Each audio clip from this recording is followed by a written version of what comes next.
Hi guys, welcome back to Voltage Vendetta. As always, all the links for everything we're talking about in the video is going to be linked down below in the description.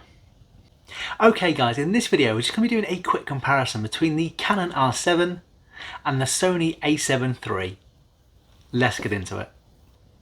Okay guys, so like we just mentioned, we are going to be comparing two different cameras today. Those cameras are going to be the Canon R7 and the Sony a7 III. Now we're going to be comparing them in a few different categories here. Now we have the R7 on the left hand side and the Sony a7 III on the right hand side. So let's get straight into it and talk about why you might pick the Sony a7 III over the R7.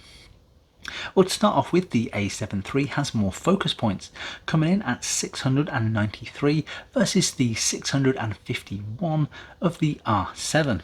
Now, the more focus points, the more flexibility in picking which part of the scene to focus on. They also give the image sensor a better probability in identifying the right area of the scene to focus on in more automatic modes. That's really useful to know there. Now, the Sony a7 III also has a BSI sensor.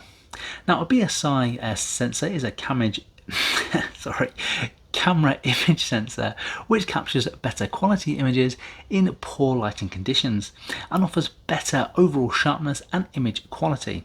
So again, if you're somebody who likes shooting in low light, maybe you like shooting at dusk or in low lighting conditions, the a7 III might be the one for you. Now, another thing that I like about the a7 is its battery. Now, it has a battery of 2,280 milliamps per hour compared to the R7's 2,130 milliamps per hour. Now, both of these cameras have fantastic batteries, but it is the a7 III that just takes it here with a slightly better battery, but it is something that I do look at quite a lot.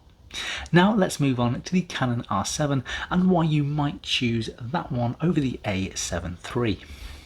Okay, so the R7 actually has more megapixels in the main camera there, actually 34% more, coming in at 32.5 megapixels versus the 24.2 megapixels of the a7 III. The R7 also has 2 times better video recording quality, coming in at 2160 by 60 frames per second when compared to the 2160 by 30 frames per second of the a7 III.